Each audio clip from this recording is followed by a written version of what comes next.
Poison appears to have been employed as a political agent from a very early period of history, and numerous stories have been handed down of royal personages who used this secret and deadly method of ridding themselves of troublesome individuals and removing enemies from their path. They also at times became the victims of jealous rivals by the same nefarious means. One of the earliest traditions we have of this kind is that of Phrysa, who poisoned the queen Statira during the reign of Memnon by cutting her food with a poisoned knife. The notorious Nero doubtless resorted to the use of poison more than once, as may be inferred from the story of the death of his brother Britannicus, who it is said was poisoned by his orders. Britannicus was dining with his brother and the imperial family, and as was the custom of the Romans, hot water was brought round by slaves to the table, the water being heated to varied degrees to suit the taste of the drinker. According to the story, the cup of water handed to Britannicus proved to be too hot, and he gave it back to the attendant slave who added cold water to it, which addition is supposed to have contained the poison. For no sooner had he swallowed the draught than he fell back, gasping for breath. A curious superstition existed in early times that if the body rapidly decomposes after a sudden death, it is to be attributed to the effects of poison. So, when Britannicus died, it is recorded that the Romans attempted to conceal his discolored face by means of paint. During the Roman period, poisoning was reduced to a fine art, and the skilled or professional poisoner obtained large amounts of money for his services.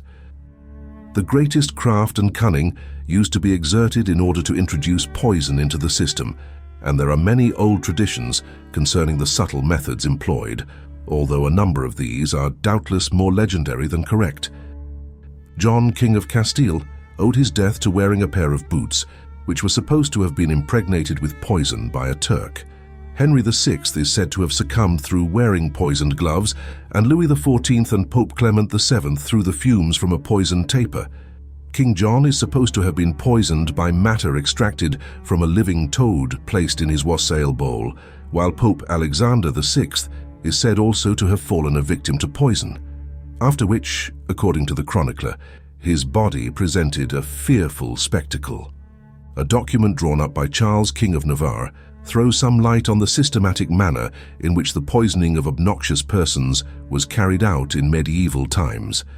It is in the form of a commission to one Wandreton to poison Charles VI, the Duke of Valois and his uncles, the Dukes of Berry, Burgundy and Bourbon. It runs a Go thou to Paris, thou canst do great service if thou wilt do what I tell thee. I will reward thee well. There is a thing which is called sublimed arsenic. If a man eat a bit the size of a pea, he will never survive. Thou wilt find it in Pamplona, Bordeaux, Bayonne, and in all the good towns thou wilt pass at the apothecaries' shops. Take it and powder it, and when thou shalt be in the house of the king, of the Count de Valois, his brother, and the Dukes of Berry, Burgundy and Bourbon, draw near and betake thyself to the kitchen, to the larder, to the cellar, or any other place where thy point can best be gained, and put the powder in the soups, meats, or wines, provided that thou canst do it secretly, otherwise do it not. It is satisfactory to learn that the miscreant who was entrusted with this diabolical commission was detected in time and executed in 1384. It is related of Charles IX that, having suspected one of his cooks of stealing 2 silver spoons, he resolved to try the effect of bezoar, which at that time was highly recommended as an antidote to poisons.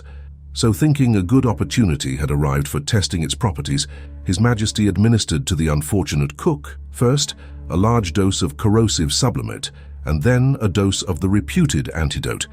But the unlucky man fell a victim to the experiment and died in great agony in 7 hours, in spite of other efforts to save him.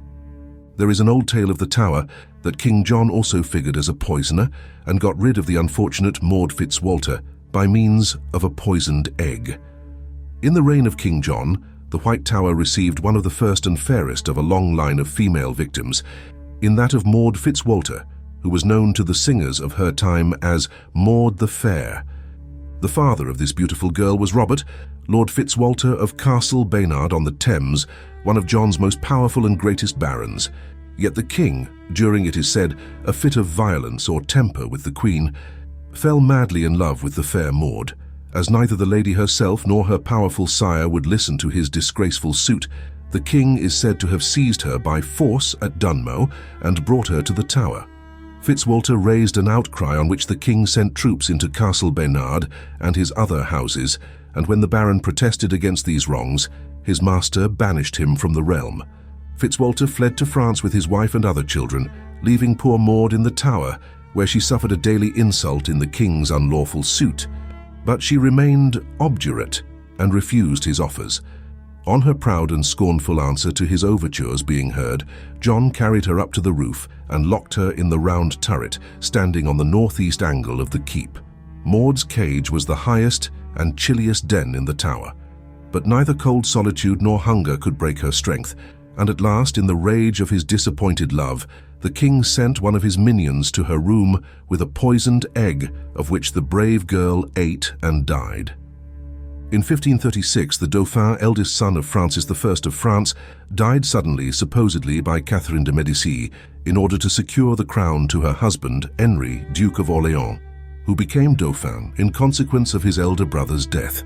The story of the Countess of Somerset, who was tried with others for the murder of Sir Thomas Overbury in the reign of James I, forms an interesting episode in the history of romantic poisoning. Robert, Earl of Essex, son of Queen Elizabeth's favourite, married at the age of 14 Frances Howard, a younger daughter of the Earl of Suffolk, the bride being just a year younger than her husband. The match had been arranged and brought about through the influence of relatives who thought it expedient that the youthful bridegroom should be sent off to travel on the continent immediately after the marriage had taken place, and he remained away for 3 or 4 years.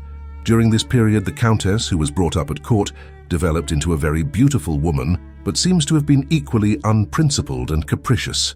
On the return of the Earl from his travels, she shrank from all advances on his part, and showed the utmost repugnance to her husband on all occasions.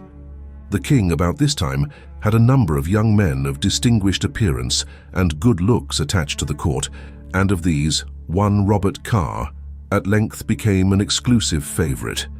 Between him and the self-willed young countess there sprang up an attachment which, at least on her side, amounted to infatuation. Her opportunities for meeting her lover were short and rare, and in this emergency she applied to a Dr. Forman, a noted astrologer and magician at that time, and he, by images made of wax and other devices of the black art, undertook to procure the love of Carr to the lady. At the same time, he was also to practice against the Earl in the opposite direction. These measures, however, were too slow for the wayward countess, and having gone to the utmost lengths with her inamorata, she insisted on a divorce and a legal marriage with him. One of Carr's greatest friends was Sir Thomas Overbury, a young courtier and a man of honour and kindly disposition. He was much against this intimacy and besought his friend to break it off, assuring him it would ruin his prospects and reputation if he married the lady. Carr unwisely made this known to the Countess, who at once regarded Overbury as a bitter enemy and resolved to do what she could to overthrow him. The pair plotted together with evident success, for the unfortunate Sir Thomas was shortly afterwards committed to the Tower by an arbitrary mandate of the king. Finally, his food was poisoned, and, after several unsuccessful attempts on his life, he at last died from the effects of poison.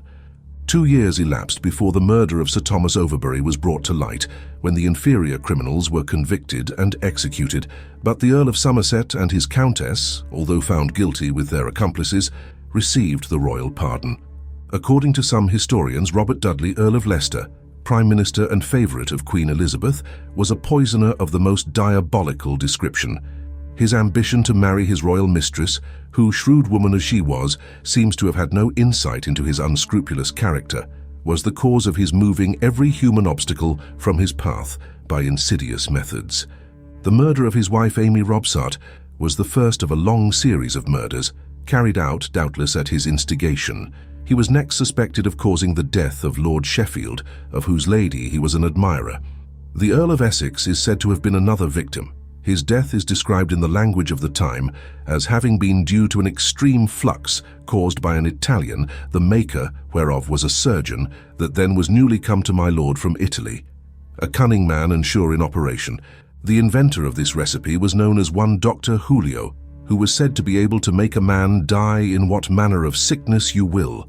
The death of the Earl of Essex took place when on his way home from Ireland, with the object of revenging himself on the Earl of Leicester for his domestic wrongs. The next victim is said to have been Cardinal Chatillon, who, having accused the Earl of preventing the marriage of the Queen to the King of France, was journeying back to Dover, when he was taken suddenly ill and died in Canterbury. Sir Nicholas Throgmorton, a wealthy city magnate and a tool of the Earl's, whom, 'tis said, he used to thwart the doings of the Lord Treasurer, Sir William Cecil, was another victim. Having heard that Sir Nicholas was revealing some of his secrets, he invited him one night to supper at his house in London, and at supper time hurriedly went to the court, to which he said he had been called suddenly by Her Majesty. Sir Nicholas proceeded with the meal in his absence, and soon after was seized with a violent vomiting, from which he never recovered. Leicester was suspected of being the instigator of many murders which probably he may have had nothing to do with. Such was the feeling of dislike against him.